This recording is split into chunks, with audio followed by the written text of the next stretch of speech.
بسم الله الرحمن الرحيم الحمد لله رب العالمين الصلاة والسلام على عبده ورسوله نبينا محمد وعلى آله وأصحابه أجمعين أما بعد. Continuing bidnillah subhanahu wa ta'ala from the compilation of hadith from Sahih al-Bukhari and from Sahih Muslim of Sheikh Muhammad Fawad Abdul Baqi, Allah have mercy upon his soul, and the 10th chapter heading of Kitab al-Hayth, the book of menstruation.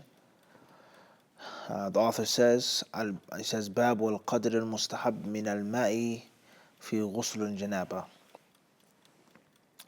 He says the chapter of the recommended amount of water when one is making a ghusl of Janaba. The ghusl that is done after one becomes spiritually impure because of ejaculation and or sexual contact. Now, whereas we've explained before, one could have sexual contact without ejaculation, and one could have, or we said one could have sexual contact without ejaculation, and one can have ejaculation without sexual contact, as is well known. One can have a wet dream in which he becomes or she becomes junub, and they are spiritually impure, metaphysically defiled. Now, one could masturbate. They've become junub when they haven't had sexual contact with the opposite sex. And also, one could have sexual intercourse or sexual contact without reaching ejaculation. A man could be with his wife.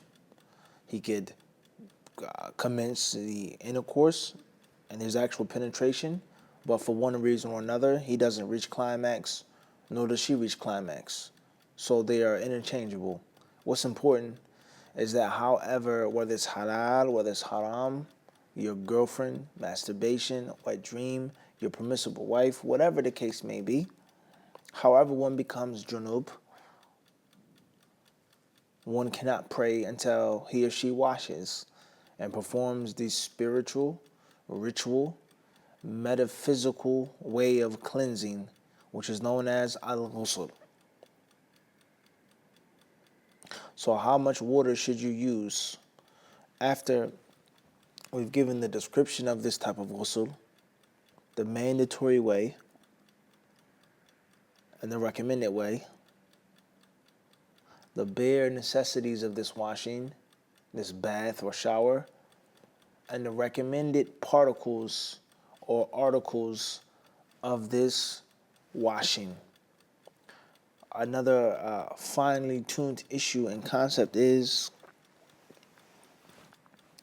how much water is preferred to be used, what is recommended, and also the rulings of using more than this recommended amount.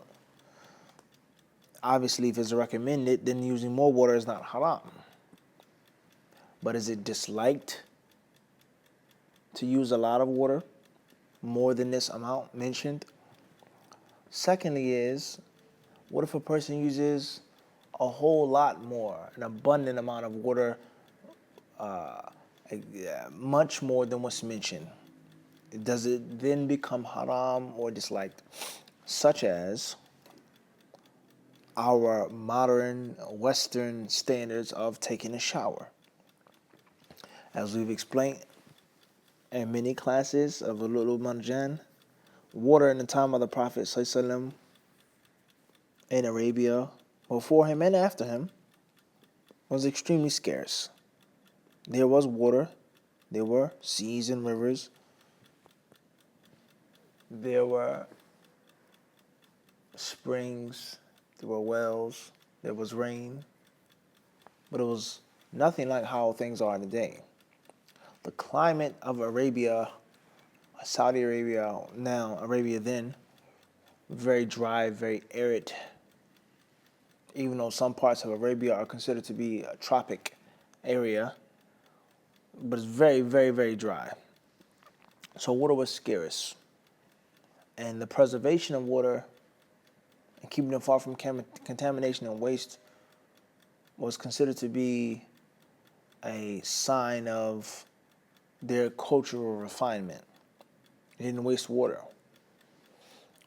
In America, you go into the bathroom and you turn on your shower. One turns on the shower before he goes into the actual bathtub, quote unquote, or shower cell or area, whatever you call it. The different modern types of showers. Sometimes you just stand up and there's no actual bathtub. But let's say the old traditional way, in which you step into the bathtub, you close the shower curtain or the door, the glass door, and before that you cut on the shower for a couple of minutes to heat up and to get nice and, toasty. And you play with both knobs to get the perfect mixture of the hot water and the cold water to your preferred temperature. Not scalding hot, but not cold, nice and warm, and which is steam. And you get into the shower. So you let the water run for Allah Alam, let's say method in 30 seconds. Okay? And you get into the shower, and the normal standard American culture is that you take a shower and you wash for, I don't know, everybody's different, but let's just say a person takes a 10-minute shower, methadone, for example, 10 minutes. All right. Now, some people obviously want to say that's not enough time to scrub and clean and wash and, rubber ducky and sing and use your sea sponge and this and that and your scrub brush. Okay, but let's say, for example, 10 minutes, which is a lot of, 10 minutes is a long period of time when you sit down and actually time it. So 10 minutes, let's say a basic standard, no less than that. I don't think the traditional way for a shower in America is 5 minutes. Let's say 10 minutes at least. A person comes home from work, a brother, a man, he works as a construction laborer, a carpenter. Okay, he was out sweating, all right? In the winter or the summer, it's hot, he's tired, his muscles are sore. He must take a nice shower. No less than 10 minutes. 15 minutes, all right? But say no less than 10 minutes. Or we have the concept of a bathtub. The bath. How long does the bathtub run for? How long until you get the entire tub full? Also, what's your preferred temperature?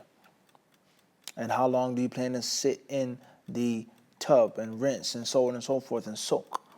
Whether you put some Epsom salt in your bath water, that may be a little old school for your aches and your pains, your cringes, or some peppermint oil or bath bombs or whatever they call them, oils, crystals, etc. Different salts for medicinal purposes, for soothing your body, so on and so forth. All right, bubble bath. You get your candles and your incense, whatever the case may be. The point is clear, and that is that in American culture, in modern American culture, it is not the normal practice to take a quick jump in, jump out type of washing for whatever the purpose is. Whether it is cleaning and scrubbing, whether it is sore muscles, sore back, sore neck, sore feet, or whether it is a ghusl al-janaba. You just don't jump in and you don't jump out. Rather, the culture is to make the bathroom as comfortable as possible. That's the general concept of the modern day bathroom. We can't even begin to understand the extent of this, the importance of this issue and discussing it in this detail, because the Prophet ﷺ and the Sahaba, when they went to relieve themselves, they walked outside, with exceptions to the few hadiths that mention about having some type of container or vessel to relieve oneself in the times of cold or dangerous nights, or when is old, when is sick, when is tired. But if that's not the case, they walked. The Prophet ﷺ walked far to use the bathroom, to use the restroom. Okay? So the concept of having a room in your house, not an outhouse, not a mile away, in your house. And the house is supposed to be a relative means of comfort. So therefore, there are different perfumes and different deodorizers, different smells, different sprays, different candles, different things that are made to make the bathroom smell a certain way. Not just to neutralize bad odors, no, but to actually make it smell good and inviting and relaxing and soothing. Okay, the different types of toilets. All right, toilet seats, toilet bowls with cushion with this is well known. People have books on the back of their toilets. They read the sink, the toothbrush, okay, the floss, the razor, whatever, the plush carpets that people have in the bathrooms, and then you step into the bathtub and you have the different sticky things inside of the tub to prevent you from slipping. Oftentimes, it's meant to be a means of massaging your feet while you stand or while you sit. Different bath pillows and seats. All right, and the list goes on. It's a major part of the home making, home building, home modeling industry is the bathroom. It's well known, just like the bedroom, to make things as comfortable for you as possible, clean and hygienic as possible. The point we're trying to get is, it is not the modern Western culture to jump in and jump out of water. And it just isn't in America. You go to other countries, you go to the East, the Middle East, the Far East, any respectable hotel is going to have this type of comfort in the bathroom. Some of the most fine restrooms and showers you're going to find in the Middle East or in the Far East. All right. When I went to India, and the hotel in which we were staying, a luxurious hotel, it's one of the best bathrooms you'll see in your life. Okay, and that was, I'm sure people's bathrooms are extravagant, 10 times better than that, with gold toilet seats and things like this. The point is that things are very different. So due to the fact that things are different financially, economically, culturally, and due to the fact that it is also as we said, like a culture behind taking your time in the shower and washing and cleaning, being neat, being clean, is it disliked to take a long hot shower? Is it haram to take a long hot shower? Is that considered to be israf? Is that wasting water?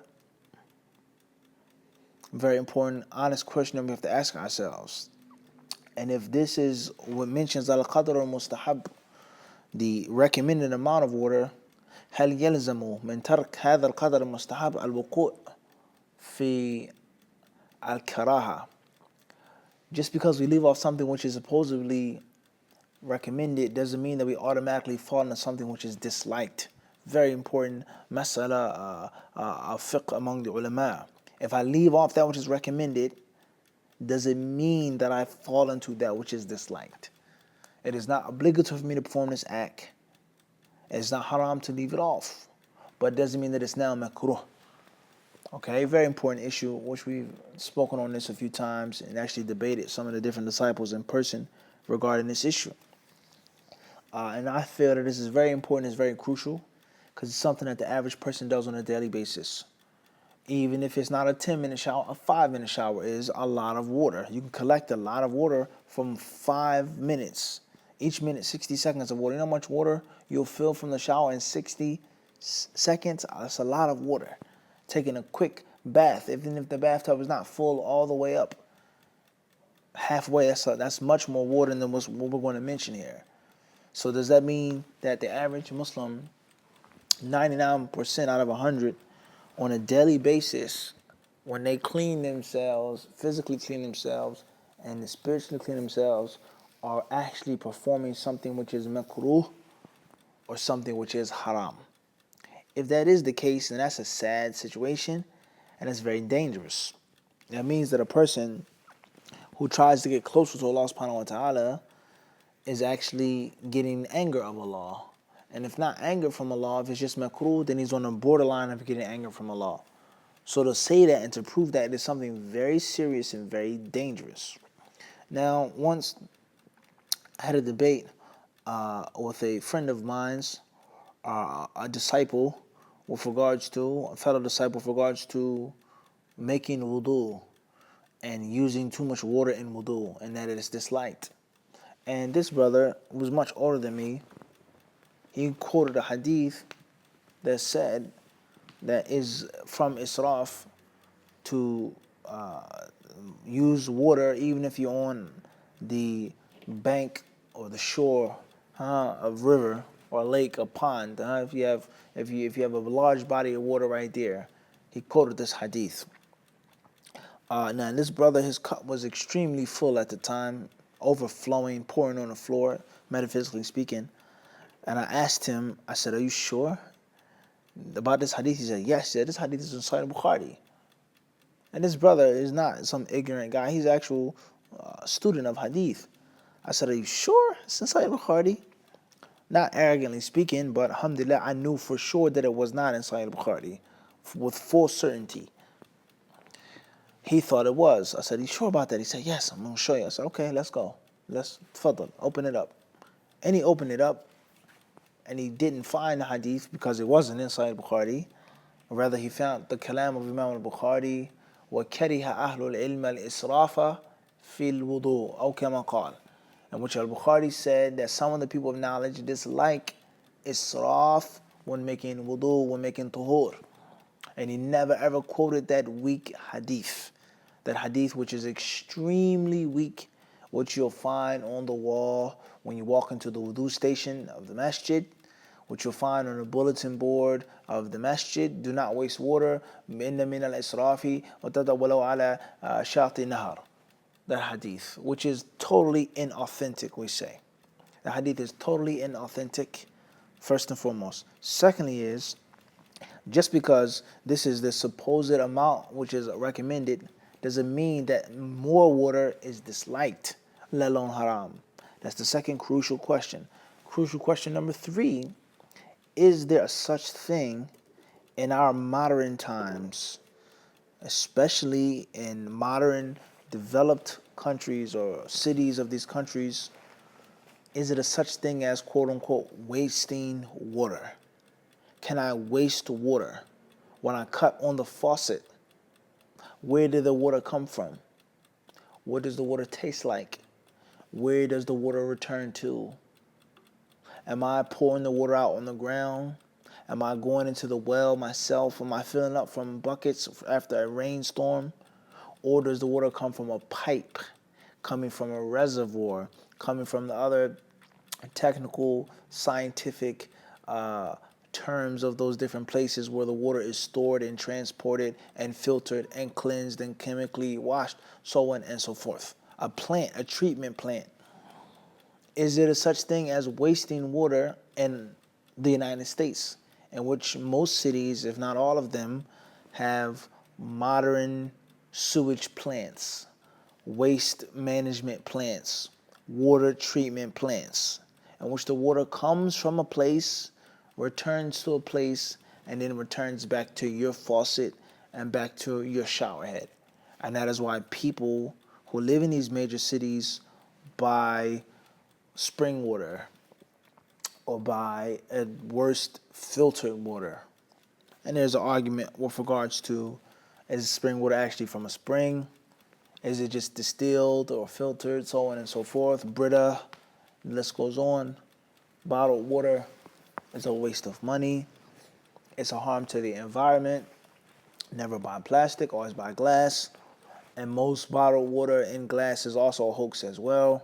It's nothing more than a fancy filter that they use, so on and so forth. What's important is that is there such thing as wasting water in our modern times? So these are very important hard-liner questions that have to be answered with hard-liner answers, scientific answers, not just the generality of it's israf, it's wasting water. First and foremost, because that hadith is bogus. That's first and foremost. And that which is bogus, anything that's built upon it is also going to be bogus. Anything that's going to be based upon that which is soggy is going to be weak and feeble, and it's going to crumble. when a wind or someone comes and leans on the wall, it's going to fall down. Secondly, is this or these hadith with regards to how much water the Prophet used when he made wudu and used when he made ghusl. Do these hadith prove that that's mustahab, that is the recommended amount, or that was the amount that the Prophet chose to use because of the scarcity of water, because of the situation, and just what he chose to use? Does that mean that is recommended to do that? Is that ta'abbud? Did the Prophet ﷺ address the Sahaba to use this amount of water and say, alaykum, use this type of water, stick to this type of water, this amount of water? Did he say that? Or is that which he did himself, ﷺ? The generality of wasting, being extravagant, being a spendthrift, not being economic and efficient, no one can deny that in the Quran and Sunnah. Kulu washrabu wa la tusrifu. Eat and drink, and do not be people of israf. Allah doesn't love those who make israf. There's no doubt about that. Inna al-mubadhirina kanu. Allah says that the mubadhirin, wasters, are the brethren of the devil. And devil, shaitan, he was kafur, he was ungrateful to his Lord. No one can deny that. The concept of being economic and efficient. That's not the point of argument right here. And in most cases, the immature student of knowledge is going to use that as his point of attack. Are you saying that? Well, that's not the point. That's not the mahal al-niza'.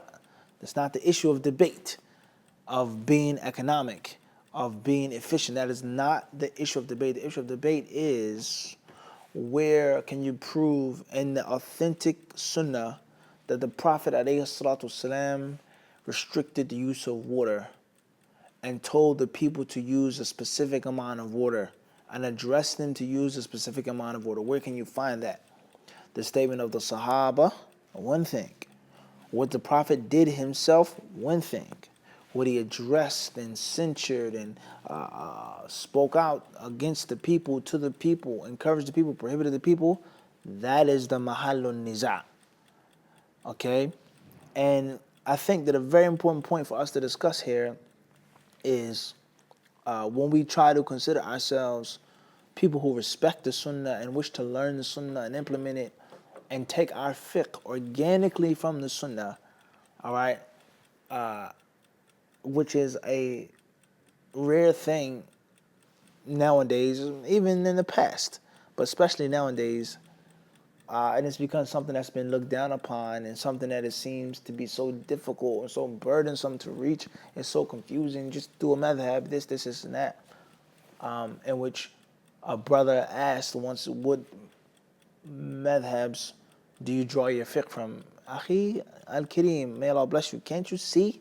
We're not directing no fiqh from no madhab. We're taking from the hadith directly. As we said before, we're taking the carrot, the potato, from the dirt, directly from the farm. No pesticides, no chemicals, no genetic modification of it. Okay, except for the genetic modification, which is ancient, of course. Many people think that GMO is something that's new and totally harmful, but it's not new, nor is it totally harmful. Many people genetically modified things in the past, such as carrots. Carrots were not necessarily orange at one point in time. It were the farmers who played around with the different types of carrots, and it eventually became orange, but they weren't orange originally. Also, the different fruits, which have different sizes that weren't as big, okay, and let's say, quote unquote, selective breeding, all right, in which they naturally bred the orange or the apple or the mango, and it became bigger, or orange, whatever the case may be. We're not here to discuss these things right now. What's important is that I'm taking this vegetable or this fruit from my backyard, from my farm, and if a skunk or a weasel or a rat or a bird or grasshopper or whatever comes and eats from it, then that's it. There's no pesticide being used, no chemicals. I'm taking this piece of fruit, this vegetable, right from the dirt. I pick it up, take it from its roots. It's dirty and dusty. Take it to my kitchen, I wash it, rinse it, and chop, chop, chop, chop, chop into my salad or into my boiling water or whatever I'm making. That's it. I'm extracting the rulings directly from the Sunnah of the Prophet ﷺ. What we're trying to do is what we're saying. So therefore, with that being said, the power of madhabs and the power of propaganda of these madhabs, and also the power of weak and bogus hadith, not hadith which are slightly weak, which have been used, mashahu, aimatul hadith, no, hadith which are di'af, manakir, mawdu'at, fabricated hadiths, totally weak hadiths. We don't even realize how they creep up on our minds and they creep up on our fiqh. And because so many madhabi scholars use those weak hadiths and they became handed down and passed down, inherited, totally weak. We're not, once again, not talking about hadith that's slightly weak. We're talking about hadith that's totally bogus. Okay? Totally bogus. The Prophet ﷺ warned Aisha from using al-ma'ul mushammas, water that sat in the sun for some time. Ya Humayra, hadith says. Totally bogus, weak, fake hadith. And you'll find mentioned in so many traditional books of fiqh. And many of those followers of those madhabs are claiming to follow Imam Ahmad, who's a sahib of hadith, a hadith master. Okay? So the point I'm trying to get is that these weak hadiths have been around for such a long time and in such wide circulation, and those madhabi imams were so lax in using them, making up statements of fuqaha, turning them into hadith by accident, alright, by sloppiness, and then they made the sharh of the hadith as well. So therefore, we have the madhab influence on the hadith interpretation. Then we have the different weak, bogus hadiths that have been floating around in the madhab for hundreds of years. All of these things lead to us being laxed and being affected by these weak hadiths and our understanding. And we don't even realize. We say kitab and sunnah, ijma', authentic hadith, so on and so forth, get away with the fabricated, weak, bogus hadith. We don't even realize that many of them have crept up and found a place, a comfortable place in our fiqh and stayed there. As they say about termites, you don't even realize the termites are in your attic. You don't even know that they're there. They've found a place to stay and they've been there for such a long time, eating and eating and eating at the, eroding wood in your attic until something falls or breaks or a hole. Then you realize, oh, it's time to call Terminex. I have termites in my attic. I have squirrels in the attic. I have rats in the basement. I have whatever the case may be. So we have to be careful, all right, with regards to using these different weak hadith and having them have an effect upon our fiqh and holding the view that something is disliked or something is haram based off of them. If we can prove from kitab, sunnah, and ijma' that it is disliked or haram to use a bit more water, for that. If we can't prove that, except for weak, bogus hadith and the opinions of imams that were based off of those weak, bogus hadith, then we don't say that at all. And let alone the fact that we have the concept of when you take a shower or bath, regardless of where the water comes from, we've already, posed that question, which is a very hard question to get around. Besides the fact is that, am I wasting water? Or is me sitting in the tub of water and taking a shower for that long time, is that in itself a usage of the water? And it is a soothing process of me washing up and having the hot steaming water run on my neck and my back, my sore muscles, and relaxing my head, washing my hair thoroughly, scrubbing and washing and rinsing 2 or 3 times, the soaps, the oils, the different or exotic, natural, organic body washes that people use, and the smells, the aromas that come from those oils and soaps and shampoos. Coconut and the almond and this and that and so on and so forth. Peppermint. That in itself is a type of tib. That's a type of medicine. The medicine of the nose, the medicine of the muscles. Okay, so as we said before when we asked about medicinal marijuana, many Muslims, scholars and laymen and students, they have double standard in their fiqh, and they have a bit of knowledge hypocrisy, and they take a hard position against things such as medicinal marijuana, but they take such a laxed position on pills, which come from a lab. What medicine have you seen when a thing is totally bleached white? Okay, it comes from a lab, it's been synthesized, it's been this and it's that. The thing drugs you, knocks you out, puts you to sleep, makes you feel high, so on and so forth. You become addicted, it's habit forming. It kills your kidney, your liver. It makes your stomach burst open with pain. But it's okay because it's medicine. It's a painkiller. Allah created things for us on earth, so on and so forth. Okay, why aren't those rules applicable to medicinal THC? Now, we're not here to argue about medicinal THC being permissible or not. It's not the point. We're trying to make an issue that is no one is saying for a person to just walk down the street with a bag of reefer, as they say, or a spliff or a blunt, a Philly, okay, and smoking weed and getting high all day, and a person burning his lips and his lungs. That's not what we're saying. But we're talking about marijuana, which is first and foremost of a specific strand, a specific type, a specific breed. You know, there are different types of marijuana. All marijuana is not for immediate intoxication. So that's a scientific error in itself, is to generalize in a place of specifics. A ta'meem, broad brushing things that are not to be broad brushed. That's a mistake according to the ulama. Secondly is the medicinal marijuana is administered to a specific person in a specific case with a specific sensitivity, nerve damage, chronic disease, whatever the case may be. So medicinal marijuana is totally haram, it's bad, it's evil. As the ancient Christians said, it's the devil's weed. But Percocets and this pill and that pill and this major triple extra strength pill, labas, bismillah. Drink it with Zamzam water, it's good for you.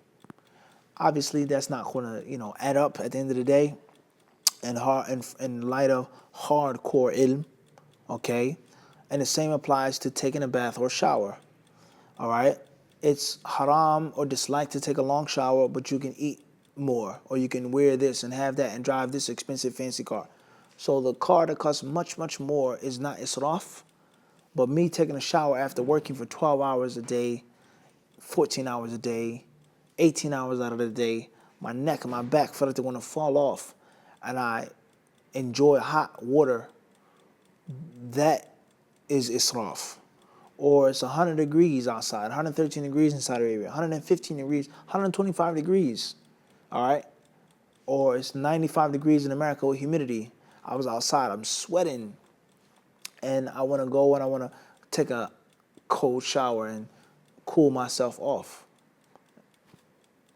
Okay, so medicine is not restricted to a pill.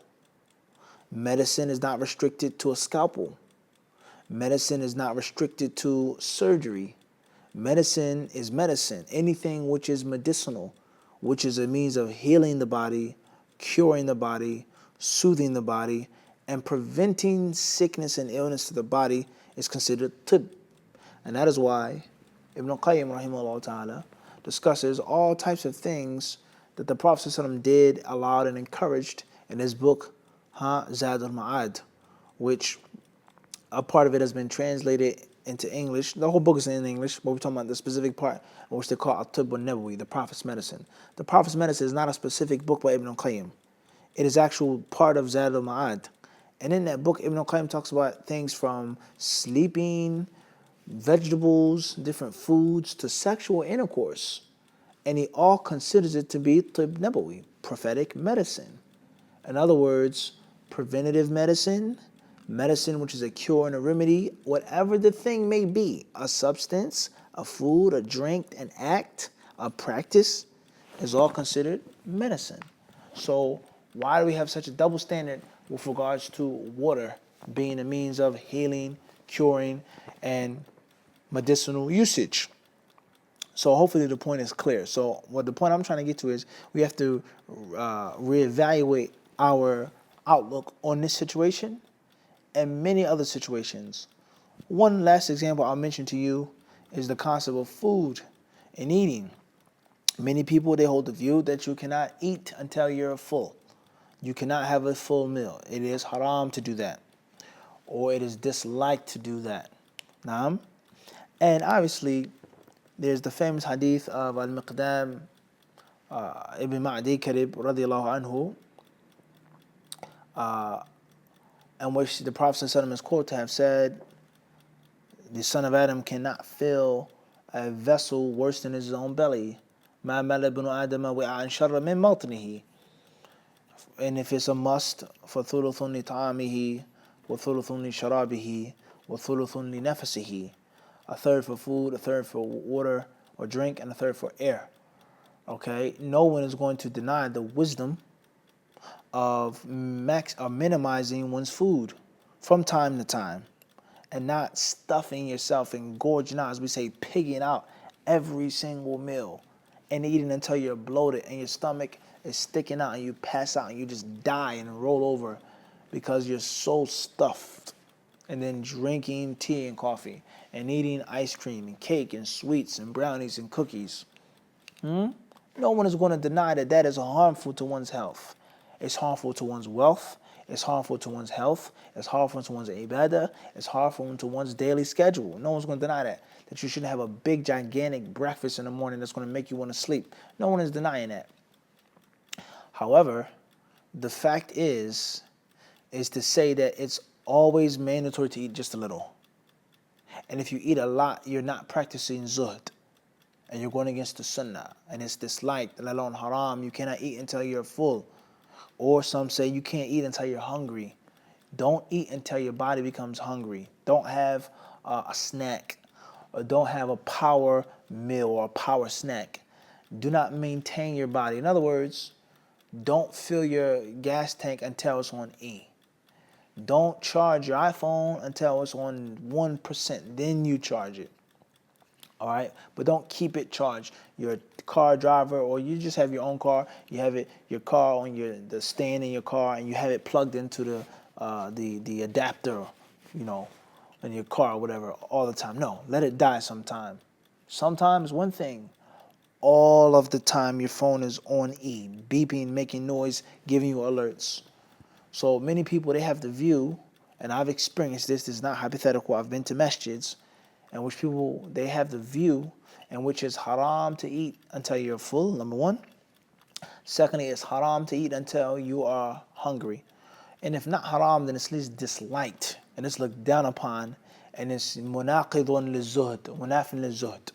It's totally contradictory to abstention from the worldly life and the extremities of its pleasures. What are they basing this off of? That hadith in which there are some issues is problematic, that hadith in itself. Or they're basing off of other bogus ahadith in which the Prophet ﷺ was quoted to have said, نَحْنُ قَوْمٌ لَا نَأْكُلُ حَتَّى نَجُوعُ وَإِذَا أَكَلْنَا لَا نَأْكُلُ حَتَّى نَشْبَعُ كَمَا قِيلَ. Hadith that says we are people that don't eat until we become hungry, and we don't become full when we eat. That hadith has no isnad. Laysa lahu isnad. Has no chain of narration. Not fabricated, has no chain of narration at all. And it is a well-known, famous, popular hadith. And I've met Muslims from Pakistan to Sudan quoting that hadith. And many of them staunchly arguing with me. Not in a bad, disrespectful manner, but just like, huh? The hadith is, what do you mean? It's well known in Sudan. It's well known in Pakistan. The Mawla, the Sheikh himself said this hadith. And you'll find many people who try to follow the Sunnah and who try to be critical with knowledge. You'll find many of them, as we said before, whether they know it or not, their guard is let down and they allow these weak, bogus hadiths to creep into their fiqh. And the same rules are applied with regards to eating. Are we basing the impermissibility or dislike of eating a lot or eating from time to time, having a big meal, having a feast? Are we basing it off of authentic hadith that are clear? The hadith of Ma'di Karib, غاية ما فيه, the most that you can take from that hadith is the recommendation of not gorging. The recommendation from time to time. If you want to, then this, and that. If you have to. And it does not prove that it's haram or disliked. Okay? To eat to one's full, because to one's full is relative. I can eat until I'm full, until I'm satisfied. Alhamdulillah, I'm done. Jazakallah khairan. Food is delicious. May Allah reward you and your family for hosting me. That doesn't mean that I'm stuffed and I have no room in my stomach. Doesn't mean that. But it means I've taken my meal in the normal, traditional way in which people in America eat, and which is a 4-course meal, a 3-course dinner. There is some type of starch, say noodles or rice. There's a meat, fish. There's a vegetable, broccoli, spinach, artichoke, whatever the case may be. Some soup, some salad, maybe 2 vegetables, maybe a little rice, whatever, however you eat. There's a little dessert, okay? Apple pie, pie a la mode, whatever it can be. Afterwards, you have some tea, you floss. And it doesn't mean that you're stuffed like a pig, but that's how you eat. Now, to just take that normal tradition, that normal way in which you were eating your whole entire life, and just have now dates and water for your dinner, not iftar, not so, no, your dinner. No doubt that's going to be very difficult and burdensome. And your body is not accustomed to eating like that at all. Rather, if you aren't a vegetarian and you eat meat, okay, if you just have salad, or let's say you have a veggie sandwich, you have hummus and you have your tomatoes and your olives and this and that, you're going to get hungry real soon, and you're going to feel the difference of not having meat in your body. Okay? Let alone the fact that a person may be a major scholar, maybe a major employee, a worker, has to feed a family. A person may be a lumberjack, literally a mountaineer in the woods, hacking down trees all day, carrying trees, sawing trees, and which needs a great deal of energy. And his stomach needs to be full. He needs to have some things, some stuck to the side of his ribs to work and to perform to feed his family, or to fight jihad in Allah's cause. That's why the Prophet ﷺ told the warriors to break their fast and do not fast, because you're going to meet your enemy. Let alone the fact that there are authentic hadith in which the Prophet ﷺ encouraged and sometimes forced the Sahaba to eat until they were full. The famous hadith of Abu Hurairah in the Sahih, in which Abu Hurairah was from the Sahaba that lived on that porch, the Ashab al-Suffa, and he gave him milk. And he says, Ishrab ya Abahir, drink. Abu Hurairah drunk. He said, drink, drink, drink, and drink. He commanded him to drink. And Abu Hurairah says, Hatta ma wajatu lahu maslakan. He says, I drank so much I didn't have no place in my stomach. And the Prophet told him to drink. Or the hadith of Jabir ibn Abdullah, which is also collected in the Sahih, okay, with regards to the battle of the trench, in which the Sahaba entered, and 12 of them entered, 12 of them exited, in and out, and they only had one animal, one lamb, and they continued to eat. They ate, they ate, they ate. The hadith says, فَدَخَلُوا فَأَكَلُوا وَشَبِعُوا. They entered, they ate, and they became full. Hadith after hadith, in which these people ate in the presence of the Prophet ﷺ. Now one may say, well, the Prophet didn't do it. Does that mean that it's disliked? It does not. Until the Prophet ﷺ clearly addresses the Sahaba and says, do not eat until you're full, and so on and so on and so forth. Now, the Prophet ﷺ himself, he ate meat. The Prophet ﷺ desired foods, and he ate things. He had a favorite part of the animal, which the Jewish woman tried to poison him. And the list goes on. كان يتتبع الدباء القرع. The Prophet ﷺ, he was fond of zucchini. He was fond of zucchini. He was fond of squash. We know squash, zucchini, pumpkin, these things are all related in the family. He was fond of this. He used to eat it. We used to look for it on the plate. The Prophet ﷺ used to eat fresh fruits. So to say that you can't eat until you're starving, to say that you cannot eat until you're full, has to be proven. And the authentic hadith, which are direct to the point, sarih, right to the point, not vague generalities, let alone a hadith which have problematic asanid, let alone a hadith which are totally bogus. if we do not find these hadiths, then it is unbefitting for Ahl al-Hadith, for the people who claim to be Ashab al-Hadith, who try to be, it is unbefitting for them to refrain from acts based off of umumat, based off of ahadith lam tathbut, hadiths which are inauthentic generalities, based off different zuhd practices of certain people that are against the text. So that's the point we're trying to get to, whether it's the example with regards to water, whether it's the example with regards to medicinal marijuana, whether it's the example with regards to eating or anything like this. Our fiqh has to be based off of that which is authentic and that which is clear, that which makes sense, and that which is consistent with the text of the kitab, the sunnah, and the ijma'. Khairan inshallah ta'ala. After that lengthy introduction, may Allah forgive us for that, we get into Hadith 184. The author says, Hadith Aisha قالت كنت أغتسل أنا والنبي صلى الله عليه وسلم من إناء واحد من قدح يقال له الفرق. Hadith 184 says, Aisha radiallahu anha narrated, it says, me and the Prophet used to wash up from a vessel, a cauldron, or a bucket, a pot, which was called al-faraq. The name of the type of vessel was al-faraq. Hadith 185, Hadith Aisha, أنها سألها أخوها عن غسل النبي صلى الله عليه وسلم فدعت بإناء نحو من صاع فاغتسلت وأفاضت على رأسها وبيننا وبينها حجاب قول أبي سلمة.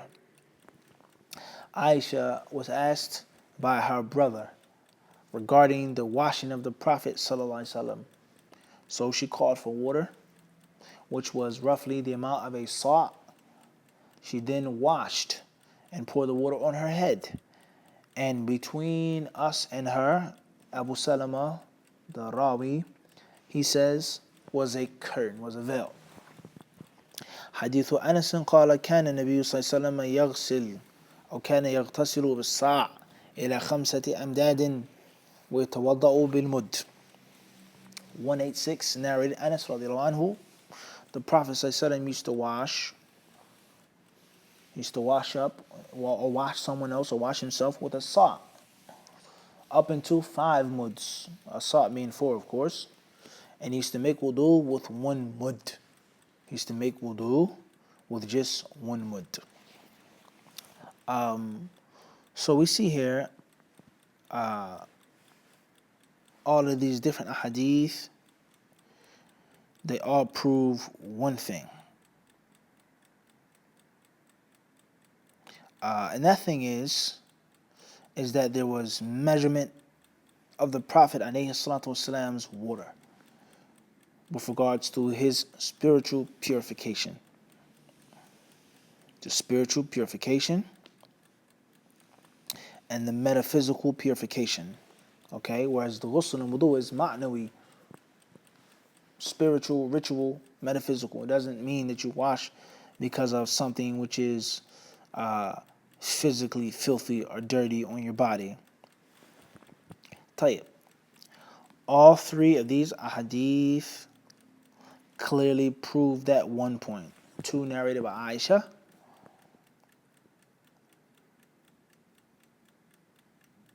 and 1 narrated by Anas ibn Malik radiallahu ta'ala anhu, which is the entire chapter. So that's the main fiqh lesson from those 3 authentic narrations.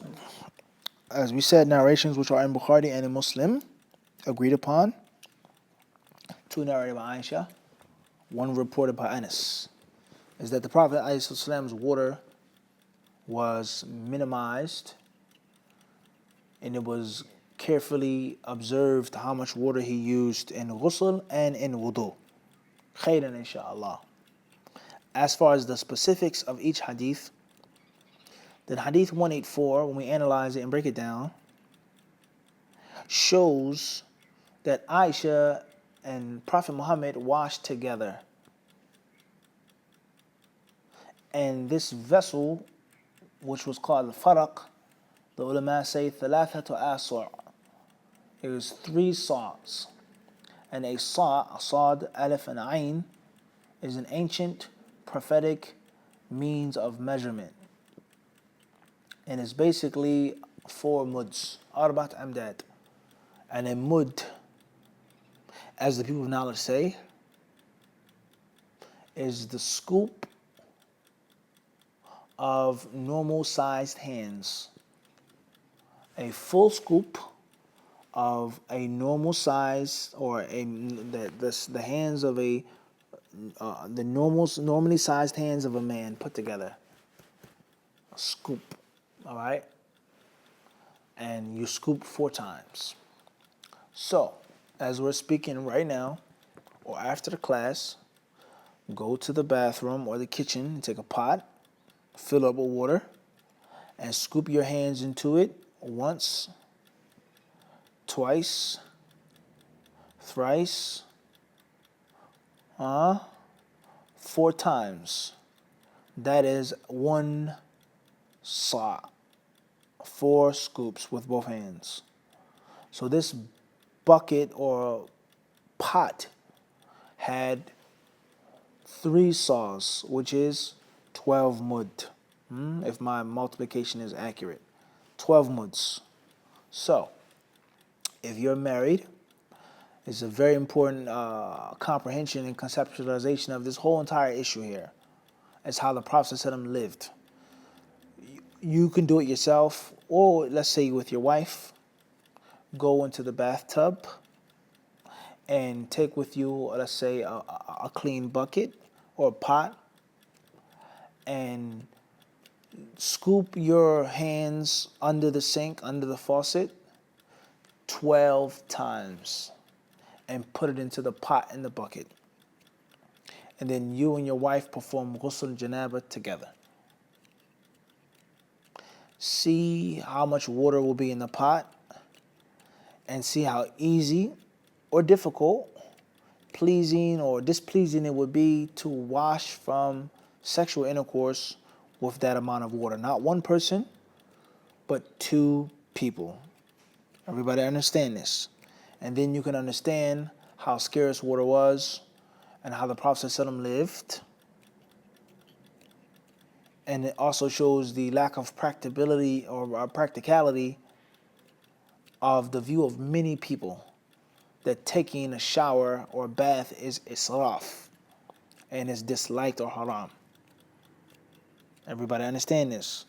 In general, once more, let alone in the modern Western standards in which your whole entire life you've been washing up, but when your mother washed you, your grandmother washed you up, you've been washed up and you begin to wash yourself up, you go through puberty, become a grown person, become sexually active, you enter into Islam, you become a Muslim, you start practicing the Sunnah, and you learn about ghusl janaba in detail, and see what you can and cannot do with regards to this amount of water.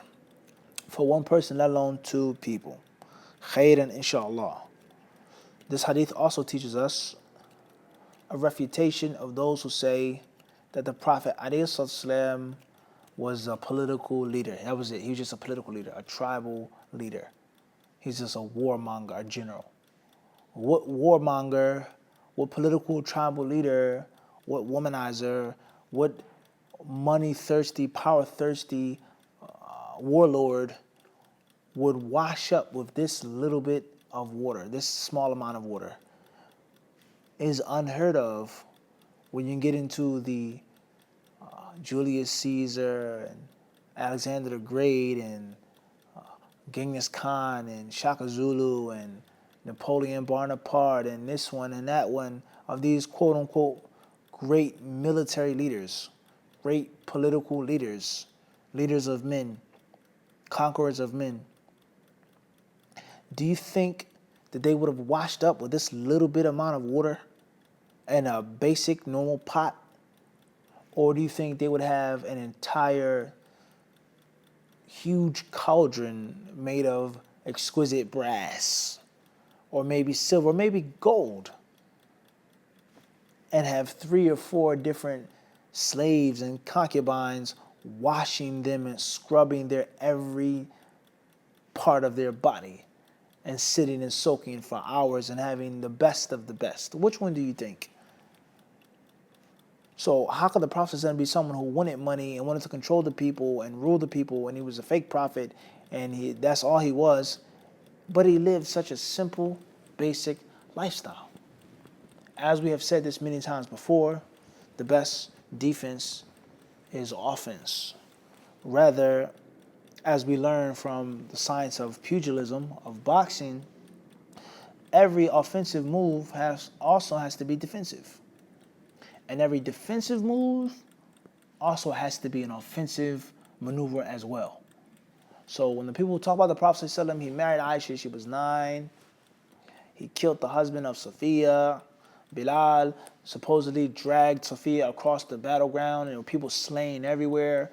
Her father, her husband, this one, that one, so on and so forth. Then the Prophet took her as his concubine, then married her, so on and so forth. The Prophet, he ordered Sa'd ibn Mu'adh to kill the Jews of Arabia, so on and so on and so on and so on and so forth. Okay, tayyib. The apologetic Muslims wish to hide, and they wish to duck and get out of the way of the booming punches that are coming from these evil kuffar, from the Christians, the Orientalists, the modern atheists, and try to get away from it. No, that's not true. Prophet didn't marry Aisha at that age. No, that battle didn't take place. That's fabricated. Sahih Bukhari is not the Quran. There's only one Quran. No, you misconstrued the story. No. Tayyib. And then we have others who can't run from it and they accept it, but they try to break the force, the brunt of the punch. And well, it means this, and times are different, politics are different. It doesn't have to be quote unquote Sharia law today. We can use man-made laws, so on and so forth.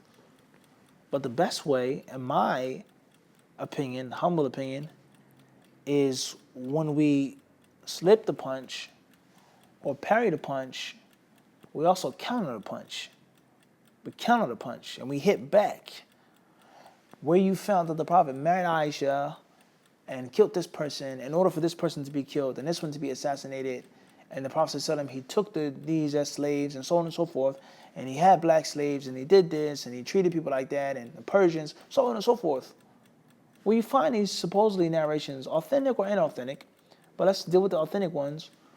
Did you not find a hadith in which the Prophet didn't have food, in which the Prophet used a little bit of water, in which the Prophet rode on a donkey, in which the Prophet ﷺ, prayed at night till his feet became swollen, in which the Prophet ate dates and water for months, in which the Prophet, how the Prophet died, his bed. Did you not read that, Christian, Orientalist, atheist, hadith rejecter? Did you not read that hadith as well? Because it's in the very same book that you read that the Prophet married Aisha as a young girl. It's in the very same book in which the Prophet ﷺ is quoted to have ordered this man to be killed. It's in the very same book in which the Prophet ﷺ is quoted to have said that even if an Abyssinian slave is your king, is your ruler, even if his head is like a raisin. It's in the same book that you quoted for your argument and attack and slander of Muhammad and of Islam. So if you are a doctor or a scientist or an author or a critical researcher or just a person who's a respectable intellectual, isn't it fair, isn't it obligatory for you to look at those other texts as well to see the true full character of Prophet Muhammad or Muhammad, if you don't consider me a prophet? If they say no, then obviously they're laughing at themselves in front of people. They're making themselves a laughing stock. I don't have to do that. I just quote one isolated hadith. Then their refutation or criticism is not going to be accepted in any sphere that's respectable. Not in a collegiate atmosphere, not in a critical, comparative religious atmosphere, except among fanatical followers, whatever they are, Christians, atheists, whatever they are, Jews, whatever they are. But someone who's impartial, someone who isn't biased, someone who has a brain, no matter what religion they come from, they're going to say, yeah, well, that is common sense. I can't just take one story of a man's life and leave off 10 other stories. It just doesn't work like that. So there's no need to be apologetic. There's no need to duck and to hide and be afraid. But quote the actual character of the Prophet in all aspects of life. And then we can truly see, did the Prophet fight and kill for his own personal desires and control over Arabia?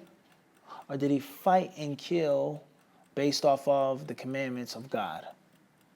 Everybody understand this. And we've explained this in many, many classes before, but it's a very important point. Khairan, inshallah. So that is what a farq is. That is what a saw is that we explained before. And that is what a mud is.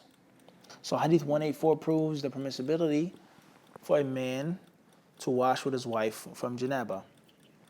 And it also proves the permissibility of a man seeing his wife's awrah and a wife seeing her husband's awrah. And that's another issue, like the food, like the water, in which the people base their views off of weak ahadith and cultural practices of asceticism, things like this, and say you can't look at your wife naked, you can't look at your husband naked. It's makruh, it's haram, it causes you to be blind, it causes you to be stupid, so on and so forth. You'll find all of these things in the books. It also proves the permissibility for a man to use the water of a woman and a woman to use the water of a man, and that it is not disliked. There are details on that issue among the ulama of Islam. If a woman uses the water first, so on and so forth. This hadith proves it's permissible. Hadith 185, it says, Sa'alaha akhuha, her brother. The ulama, they say, that what's meant by her brother is her brother from rada'a, from suckling, who was a mahram to her, and he could see Aisha without her entire hijab. And they say that what's meant by Aisha's action is that she poured the water on her head, and they say Ali jasadiha, the uppermost part of her body, her upper body, extreme upper body. In other words, she poured the water on her hair, her head, her neck, and her shoulders, and that's what he saw. Then the curtain was placed back, and she finished her ghusl. She finished her ghusl. And this man who was her brother from suckling, without getting into his name right now, he saw which a normal mahram could normally see from his women folk, his sister, his mother. Your mother, you can see your mother's head. You can see your mother's neck. You can see your mother's, inshallah, the top of her shoulder like this, yani. Tayyib. And they say that if this isn't the case, and if she was totally behind the curtain the entire time, it will be no point in her washing up behind the curtain. But she only poured the water to show these people the ta'lim bil fi'l, to teach them with action. All right, and that's another faida of Hadith 185, is to teach through actions. To teach through actions. Khairan, inshallah. And the Hadith also proves that Aisha radiallahu anha, as we have explained before as well, was not molested by Muhammad. She was not raped. She was not abused. She was not taken advantage of by Muhammad. And if she was, then there lies no doubt, especially at such a young, tender age, regardless, whether you say she was 9 when he married her, or those who say that she was 18. Regardless, we don't get into that. That's a very long discussion of hadith science. What is moral, what is immoral? We don't get into that right now. Very sticky issue, problematic issue among people today. Was she 9 or was she 18? Regardless, Muhammad was in his 40s, past his 40s, when he married her. So even if she was 18, okay, which there is some scientific discrepancy on that. There are some scholars who say that she was 18, all right? But the point is, we're talking about the apologetic Muslims today who try to run from the bashing of the kuffar. How? He was a pedophile. He married a 9-year-old girl. Okay, tayyib. If she was 18 years old, in our society and tradition, then no one is going to deny the fact that 9 is young. No one is going to deny that. No one is going to deny the fact that there's a difference between 9 and 18. No doubt about that. In culture, a woman, there's no doubt about a difference between 18 and 9. There's a huge difference between the two. However, it is still looked down upon, and a man is still going to consider it to be lustful if he's 40 or 50, 45, 50, 55, and he marries an 18-year-old girl. Especially an important man, a leader in the limelight, a role model, a general, a strong-willed man, a resolute man, a powerful man, a man of power, he can't marry an 18-year-old girl. And the first thing that we will call a man who's 40 and he marries an 18-year-old girl, a 30-year-old man marries an 18-year-old girl, let alone 40, 45, 50, the first thing they want to call him is a cradle snatcher, a cradle robber. That's the term that people use. He's 60 years old, 50 years old, he marries an 18-year-old girl. And the proof of that is what they say, girl. And they don't say an 18-year-old woman, even though she's a woman. But they call her a girl. She's still a girl. And the modern standards today, they say a college girl. She's 19, she's 20. She has a license, she drives, but she's a girl. And they don't call her a woman, or they call her a young woman. But she's still not considered a woman. In the modern Western culture, they call her a girl. And the average American family, regardless of your race, even of your religion, where you come from, the concept of you being 45 or 50, we're not getting into the exact year when the Prophet married Aisha, or exact year when he consummated the marriage. So let's just say 40. 40, anything up, above 40 is even worse. You bring home an 18-year-old girl to your mother, she's going to look at you like, son, what is this? How could you do that? It's disgusting, it's horrible. She's a little kid, she's a girl, she's immature. She doesn't know what she wants to be in life. She's silly and goofy and dorky. What do you mean? You're supposed to be a grown man. You're the head of a law firm. You're a surgeon. You're an imam of a masjid. You're supposed to be a leader of a community, and you have a young, small, tiny bride. It's unacceptable. So the point is, whether she was 9 or 18, you're not going to be free from the jaws of the kuffar. Period. And that's why Allah Azza wa Jalla says, وَلَن تَرْضَ عَنْكَ الْيَهُودُ وَلَن نَصَارَى حَتَّى تَتَّبِعَ مِلَّتَهُمْ. Allah says, and the Jews and the Christians will never be pleased with you until you follow their religion. That's the only time in which they're going to be happy with you. And even when you do follow their religion, they're never going to be 100% happy. And that's why one of the conquering Christians said regarding the fall of the Ottoman Empire, and its final stages when it was crumbling and when it was called the sick man of Europe, and there were many different harakat tabshiriya, okay? There were many different missionary movements in which they didn't send the army, they didn't send political hitmen, but they sent Christians posing to be Muslims, fake Muslims, munafiqs, or just outright Christians to the lands of the Muslims, to the Ottomans, to different empires, to call them to Christianity. And one of the head missionaries, or the one who was in charge of this, one of these major operations, was asked, like, why are you trying to make these guys Christians, these Mohammedans? You want them to be Christians? He said, no. He says, if we made them Christians, that would be an honor for them. That mean they'll be like us. He says, the point, son, speaking to this younger man, is not to make them Christian like us, but is to get them to leave off Islam. Period. To get them to leave off their deen that commands them to be righteous, honest, pious, their deen that orders them to divorce the worldly life and be away from a slave of its pleasures, and their religion, most importantly, which commands them to fight in Allah's cause and to be warriors. That's what we want. If we can achieve that through Christianity, alhamdulillah. We would say alhamdulillah. Obviously, he's not going to say alhamdulillah. That's what he's going to say. If we can get them to stop being Muslims through Christianity, okay, it's fine. Or any other politics, Turkish nationalism, the means matters not to me. What is important is that we destroy the Ottomans. What is important is that we get them to put down their rifles and their swords and daggers and shields, and we put on them business suits. That's what we want. And obviously we know, unfortunately, that is what happened. وَلَا حَوْلَ وَلَا قُوَّةَ إِلَّا بِاللَّهِ. Khairan, inshallah. Hadith 186, Hadith of Anas. The specific fa'idah talks about the wudu instead of the ghusl, or it talks about the ghusl, but it talks about the wudu. For us to make wudu with just a little bit of water. And that's also something you should try out, is to try to perform wudu with a mud of water. You may not be able to conceptualize it and picture making wudu with a scoop of water with your hands. especially if you're a brother who has hairy arms, long arms, big feet. That's a little bit of water to make wudu with. Was it something which was miraculous in nature? Allahu alam.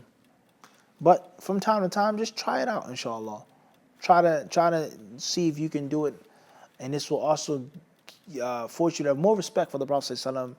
And as we said, it will shove that thorny plant further down the throats of those who attack the Prophet ﷺ and say about him what they try to say about him, which makes no sense for no one to be a warmonger, a pedophile, a rapist, a murderer, someone who wants money and political power to live this life of a monastic monk. That just doesn't make sense. Even if he wasn't a monk, at least some of your wives were trying to make a point of just such little of the worldly life. That makes no sense. And that is ultimate stupidity, those who try to make that claim. Now, we ask Allah Azza wa Jalla to open up our eyes. That's the end of the chapter. Allah subhanahu wa ta'ala surely knows best. We can clearly see here that these three hadiths, especially hadith 186, hadith of Anas, does not prove that this is something which the Prophet ﷺ encouraged the people to do. It does not prove that. It does not say that he addressed the Sahaba, he told the Sahaba, he warned the Sahaba, he encouraged them. It does not say that. If it says in other hadiths, but we're talking about this hadith, it does not say that here. So be careful. This hadith does not say only use this amount of water. The thing that is ghayat ma fihi kana, he used to do it. And we know in usul al-fiqh, that can prove that it's recommended, or can prove that it's mubah, it's permissible to do. All right, until we have other proofs. Allah subhanahu wa ta'ala surely knows best. This is the end of this lesson. We ask Allah to allow us to see clearly and allow us to walk clearly. Bidnillahi subhanahu wa ta'ala, according to what we see. Walhamdulillahi rabbil alameen.